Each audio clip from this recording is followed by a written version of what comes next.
நம்ம ஒரு கேள்வி கேட்டா, நம்மள அசர வைக்கிற மாதிரியான ஒரு பதில் குடுப்பாரு பாருங்க. அதுல ராஜ்மோகன் அண்ணன அடிச்சுக்க வேற ஆளே கிடையாது. அது மட்டும் இல்ல. யாராவது ஒருத்தர் எங்கேயாச்சும் தப்பு பண்ணாங்க அப்டின்னா, அதுக்கு முட்டு குடுக்க ஆளா போறது யாரு? நம்ம கல்வித்துறை அமைச்சர் தானே! அதுவே கல்வித்துறை அமைச்சர் போராட்டத்துக்கு இடம் கேட்டா என்ன பண்ணுவாரு? எல்லாம் தெரிஞ்ச விஷயம் தான். அதுக்கு சமாளிக்க ஒரு பதில் சொல்லுவாரு. அப்படி என்ன பதில் சொல்லியிருக்காரு? அதுக்குள்ள இருக்கக்கூடிய உள்நோக்கங்கள் என்ன? இதுக்கு முன்னாடி அவரு எந்த மாரியான சம்பவங்கள் என்னெல்லாம் பண்ணியிருக்காருன்னு தான் இந்த வீடியோல பார்க்க போறோம். பார்த்துருவோமா?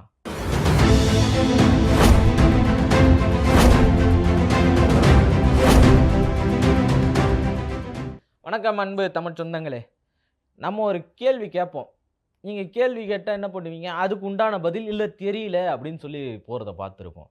ஆனா இங்க கேள்வி கேட்டா எங்கேயோ இருக்கிறவரு எடுத்துன்னு வந்து கோக்குறது இருக்குல்ல, அதுதான் ராஜ்மோகன் அண்ணன் சமீபத்தில ரொம்ப அழகா செஞ்சுகிட்டு இருக்கார்.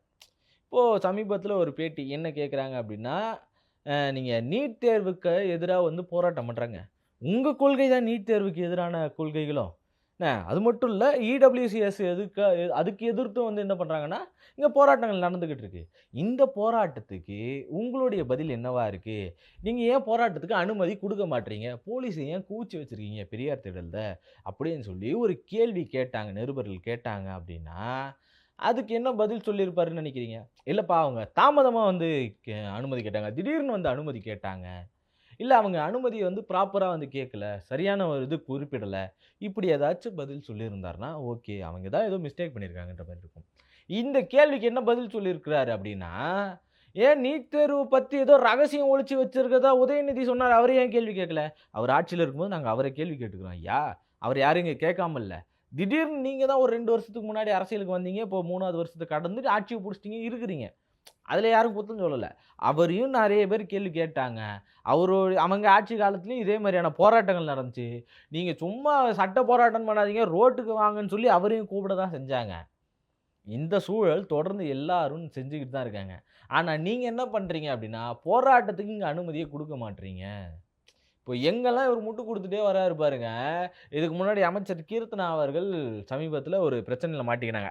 ஸ்கூல்ல போய் ஆய்வு பண்றேன்ற பேர்ல அந்த குழந்தைய வந்து ரொம்ப மோசமான நிலையில ட்ரீட் பண்ணி, அத வீடியோ எடுத்து வெளியிடுறது ஒரு சம்பவம் நடந்துச்சு.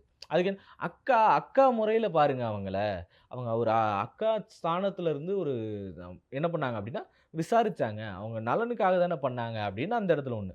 அப்படியே வந்தோம்னா, இந்த நீட் புரொட்டஸ்ட்லயே வந்தோம் அப்டின்னா, சனம் செட்டி அவர்கள். அவைங்க ஒரு இடத்துக்கு போனாங்க. போன இடத்துல தேவையே இல்லாம, நான் தளபதி ஃபேன் தான். யார் கேட்டா உங்கள? சரி தளபதி ஃபேன் தான். தளபதி ஃபேனா இருந்து இந்த நீட் தேர்வுக்கு எதிரான குரலா நானும் கூட நிக்கிறேன் உங்க கூடன்னா நியாயம். நான் எஃப்டிஎஃப்எஸ் பார்த்துட்டு வந்தேன். அவன் அவன் இங்க வயித்தெரிச்சல்ல இருக்கிறான். நீ எஃப்டிஎஃப்எஸ்ன்னு போட்டு நீட் தேர்வுக்கான அந்த புரொட்டஸ்ட்ட வந்து நீ என்ன பண்ற? திசை திருப்பிட்டு இருக்க. ஜனநாயகன்னு படம் போட்டு, அத எதிர்த்து இங்க குரல் குடுத்துட்டு இருக்கானுங்க. நீங்க எஃப்டிஎஃப்எஸ் பார்த்துட்டு வந்தேன்னா, 4 பேர் உங்கள கேள்வி கேட்க தானே செய்வாங்க. அவங்களோட முழு நோக்கம் அது கிடையாது. சனம் செட்டியோட முழு நோக்கம் அது கிடையாது. அவங்க அதுக்கப்புறம் போய் இன்டர்வியூல உட்கார்ந்து பேசிட்டு இருக்காங்க. என்னன்னு, "நீட் தேர்வு இங்க வேணும்" அப்படின்னு பேசிட்டு இருக்காங்க. நீட் தேர்வு வேணான்னு போராட்டம் பண்ற இடத்துல போயி, இவங்க அஜெண்டாவுக்காக அதாவது பிஜேபியோட அஜெண்டாவுக்கு இவங்க பேசிட்டு, இவங்க அப்படியே என்ன பண்றாங்கன்னா, தாவேகாவோட ஃபேன் தான் சொல்லி அவைங்க பேரையும் கெடுக்குறாங்க. இப்ப அதுக்கும் விஜய் ஃபேனுன்னு வேற சொல்லிட்டாங்களே, இப்ப ஏதாச்சும் இதுக்கு முட்டு குடுக்கணும்னு என்ன பண்ணாரு, மறுநாளே ராஜ்மோகன் போனாரு. அத்தன நாள் போராட்டம் பண்ணாய்ங்க, அங்க போல. அதுக்கு முன்னாடி போராட்டம் பண்ணணும்னு சொல்லி வேற ஒரு இடத்துல பெரிய போராட்டம், ஆர்ப்பாட்டம் நடந்துட்டு இருந்துச்சு. அது எல்லாத்தையும் கைது பண்ணி கை, கால உடைச்சு போட்டாய்ங்க. இதே தமிழக அரசு, தாவேகாவுடைய அரசு சார்ந்த காவல்துறை தான் நடந்துச்சு. இல்லன்னு மறுக்கவே முடியாது. அவங்க எல்லாரும் ராஜரத்ன அரங்கத்துல போராட்டம் பண்ணிட்டு இருக்காங்க. அங்க போகல இவரு. ஸ்ட்ரெயிட்டா இங்க பாலநிலையத்துக்கு வந்தாரு. இந்த இடத்துல தான் சன்னம் செட்டி வந்து விஜய் பேர சொல்லி இங்க ஒரு சர்ச்சையே கிளம்பிருச்சு. அவங்க மேல பெரிய எதிர்ப்புகள் கிளம்புது அப்படின்றதுனால இங்க வந்தாரு. இங்க வந்த இவரு, வந்த உடனே நீங்க எங்க வேணாலும் அமைதியான முறையில போராடலாம். அதுக்கு முழு அனுமதி தரப்படும். உடனே நம்ம பசங்க சும்மா இருப்பாங்களா? குசும்புக்காரங்களாச்சே. மெரினால இடம் குடு. நீ எதுக்கு மெரினாவ பூட்டுன? அப்படின்னு அந்த இடத்திலேயே கேட்டாங்க. இப்ப அந்த இடத்துலருந்து தான் அவர ஓட வுட்டாங்க. இப்படியான சம்பவங்கள் தொடர்ந்து நடந்துகிட்டு தான் இருக்கு. இது எல்லாத்துக்கும் ஒரு மாரி முட்டு குடுக்குற மாரி தான் பேசிட்டு இருக்காரு. இந்த சம்பவத்த தொடர்ந்து தான் என்ன பண்றாங்க அப்படின்னா, இவர்கிட்ட நிருபர்கள் கேள்வி கேட்குறாங்க. நீட் தேர்வுக்கு தொடர்ந்து உங்க காவல்துறை மறுப்பு குடுக்குறது ஏன்? ஏன் ஆதரவு இல்லாம போகுது? எங்களுடைய கொள்கையும் அதுதான். நாங்க முழுக்க முழுக்க 3ஏ 3 ஸ்டாண்ட் வச்சிருக்கோம். என்ன அப்டின்னா, மாநில பட்டியலுக்கு கல்விகள கொண்டு வரணும். எப்படி கொண்டு வருவீங்க? உங்ககிட்ட எம்பி கிடையாது. இப்போ நேரடியா கொண்டு வர முடியாது.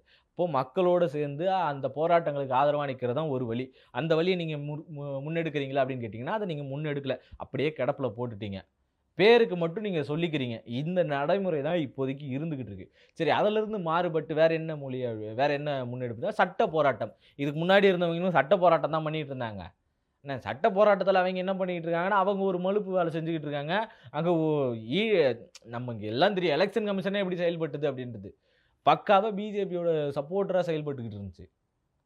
எஸ்ஐஆர திடீர்னு கொண்டு வந்துச்சு. இந்த எலக்ஷன் முடிஞ்சதுக்கப்புறம் இப்ப எஸ்ஐஆர கொண்டு வந்திருக்கலாம். இல்லையா, அதுக்கு முன்னாடியே வந்து எஸ்ஐஆர கொண்டு வந்திருக்கலாம். 2024ஓட தொடக்கத்தில எஸ்ஐஆர கொண்டு வந்திருக்கலாம். ஏன்னா ரொம்ப கால அவகாசம் இருக்கு. அவங்க பொறுமையா எல்லாத்தையும் ஃபில் பண்ணியிருக்கலாம். திடீர்னு எலக்ஷனுக்கு நெருக்கத்தில கொண்டு வந்து எஸ்ஐஆர ஃபில் பண்ணி குடுக்கணும் அப்படின்னு சொல்லி, பல பேருக்கு எஸ்ஐஆர் ஃபார்ம்னால அங்க ஓட்டு இல்லாம போச்சு. நாங்கலாம் உசுரோட தானே இருக்கோம்னு பல பேர் பேசிக்கிட்டாங்க. இதில பல இடங்கள்ல ஓட்டே போடல. இப்படியான சம்பவங்கள் தான் தொடர்ந்து வந்துச்சு. இந்த மாதிரி செயல்பாடுகள் அவங்க எலக்ஷன் கமிஷனே வச்சிருக்கும்போது, நீதித்துறை அவங்க கண்ட்ரோல்ல இல்லாமலயா போயிடும்? நம்ம இந்த திருப்பரங்குன்ற மேட்டர்லயே தெரியுமே. என்ன மாதிரியான தீர்ப்பு வந்தது? மதச்சார்பின்மைக்கு வேற்றுமையில் ஒற்றுமைன்னு இருக்கக்கூடிய இதே இந்திய நாட்டுக்கு, இந்திய திருநாட்டுக்கு எதிரான கருத்துக்கள அரசியல் சாசனத்துக்கு எதிரான கருத்துக்கள நீதித்துறை குடுத்தது.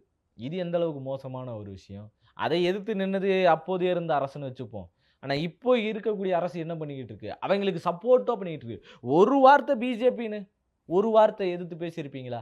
கிடையாது. இந்த கேள்வி கேட்டா, கேள்விக்கு பதில எங்கேயோ இருந்து உதயநிதி ரகசியம் வச்சிருக்காரு. அவர் ரகசியம் வச்சுக்கிறாரு, ஏதாச்சும் வச்சுக்கிறாரு. நீங்க ஏன் அனுமதி குடுக்கல? இதுதானே கேள்வி. இந்த கேள்விக்கு என்ன பதில் சொல்றீங்க அப்படின்னு கேட்டா, அந்த கேள்விக்கான பதிலே கிடையாது. சுத்தம் இதே மாரியே மழுப்பிட்டு போயிட்டு இருக்காரு. அதே நேரத்தில இன்னொரு நல்ல விஷயங்களும் சொன்னாங்க. அதையும் பாராட்டக்கூடிய ஒரு விஷயம் தான். என்ன அப்படின்னு பார்த்தீங்கன்னா, ராஜ்மோகன் அவர்கள் அதே இடத்துல என்ன சொல்லியிருந்தாரு பார்த்தீங்கன்னா, ஒரு கேள்வி. தென் மாவட்டங்கள்ல நெறைய பெண்கள் கழிப்பறைகள்ல வந்து பார்த்தீங்கன்னா, ரொம்ப மோசமான நிலையில இருக்கு. அத பராமரிக்கணும் அப்படின்னு சொல்லி கோரிக்கை வச்சிருக்காங்களே, அதுக்கு நீங்க என்ன பதில் சொல்லப் போறீங்க?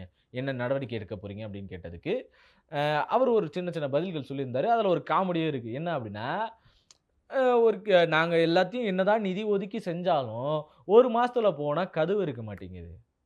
அடுத்து ஒரு 6 மாசம் கழிச்சு போனா, அங்க கழிவறை இருக்க மாட்டேங்குது. 1 வருஷம் கழிச்சு போனா, அந்த செவுரு ஃபுல்லா ஒரே கிறுக்கி வச்சிருக்கு. மெயின்டனன்ஸ் பண்ண முடியல. இதே வாய் தான், இதே வார்த்தைகள் தான். அ இ இ அதே வார்த்தைகள சொன்னது. என்னன்னு சொன்னாங்க அப்படின்னு பார்த்தீங்கன்னா, அ கழிவறைகளே இல்லாத ஒரு பள்ளிகள் இருக்கு தமிழ்நாட்ல. அங்கேயும் அதே தான்பா நடந்திருக்கும். 1 மாசம் இவங்க நிதி ஒதுக்கி ஏதாச்சும் செய்வாய்ங்க. அடிச்சு உடைப்பாய்ங்க. அதுக்கு அடுத்து பார்த்தா செவுரெல்லாம் கிறுக்கி வச்சிருப்பாங்க. இது பாரம்பரியம். வழக்கமாச்சே. ஒவ்வொரு ஸ்கூல்லயும் ஏன் நீங்க கூட பண்ணியிருப்பீங்க. இது எல்லாத்தையும் மாத்தி அமைக்க அவைங்களுக்கு அது ஒழுங்கான நடைமுறைகள கொண்டு வரணும். அத செயல்படுத்தணும். அப்ப குறை சொல்லிட்டு, இப்பயும் அதே வார்த்தைய நீங்க சொல்லிக்கிட்டு இருக்கீங்கல்ல, அது கொஞ்சம் மோசமான இடம். ஆனா, அதுல இன்னொரு நல்ல விஷயம் என்ன அப்படின்னு பார்த்தீங்கன்னா, இதுவரைக்கும் அத மெயின்டனன்ஸ் பண்றதுக்கு வருஷத்துக்கே 38,000 வரைக்கும் தான் குடுக்குறாங்க. அந்த 38,000த்த தாண்டி இன்னும் கூடுதல் அமௌண்ட் குடுக்கணும். அப்பதான் அது நடைமுறைப்படுத்தப்படும்னு சொன்னாங்க. அத கூடுதல் அமௌண்ட்டுன்னு மென்ஷன் பண்ணாம, நியாயமான அமௌண்ட்டுன்னு சொல்லி அந்த இடத்துல மென்ஷன் பண்ணி பேசியிருந்தாரு. அது ரொம்ப வரவேற்கக்கூடிய ஒரு விஷயமா இருக்கு. இப்படி நல்ல விஷயங்கள வரவேற்கலாம். ஆனா, சம்மந்தமே இல்லாம எங்கேயோ பேசுறது தான், இங்க ஏத்துக்க முடியாததா இருக்கு. என்னதான் வெள்ள பேப்பர் இருந்தாலும், அதுல ஒரு புள்ளி கருப்புள்ளியா இருந்தா, அதுதானே நம்ம கண்ண உறுத்தும். அதே மாரி தான். அந்த கருப்புள்ளி அழிச்சுட்டா முழு வெள்ளையாயிடும்ல. வெள்ளை அறிக்கை குடுக்குறேன்ற பேர்ல பல விஷயங்கள் நீங்க செஞ்சீங்கல்ல. அதே மாதிரி இதையும் ஃபுல் ஒயிட்ல செய்யுங்க. ரொம்ப நல்லா அழகா மக்கள் உங்கள வரவேற்பாங்க. ஆனா மக்கள் உங்க மத்தியில ஏமாற்றத்த தான் தொடர்ந்து பார்த்துக்கிட்டு இருக்காங்க. அந்த ஏமாற்றத்த எல்லாம் முறியடிக்கிற வேலையா இந்த நீட் தேர்வு விவகாரத்துல நீங்க கையில எடுத்து இன்னும் வீரியமா கொண்டு போகணும். சட்ட நடவடிக்கைகள் என்ன எடுக்கிறீங்கன்னு இதுவரைக்கும் வாய தொறந்து எங்கேயும் சொல்லாம இருக்கீங்க. அந்த நடவடிக்கைகள் குறித்தும் வெளிப்படையா எல்லார்கிட்டயும் சொல்லுங்க. அது ரொம்ப அருமையா நடந்துரும். அந்த நடவடிக்கைக்கு ஏத்த மாரி உங்களுக்கு ஆதரவும் மக்கள்கிட்ட இருந்து கிடைக்கும். அந்த ஆதரவ பெற நீங்க தயாரா இருக்கீங்களா? இல்லையா? அப்படின்றத காத்திருந்து தான் பார்க்கணும். தொடர்ந்து பார்ப்போம். நன்றி.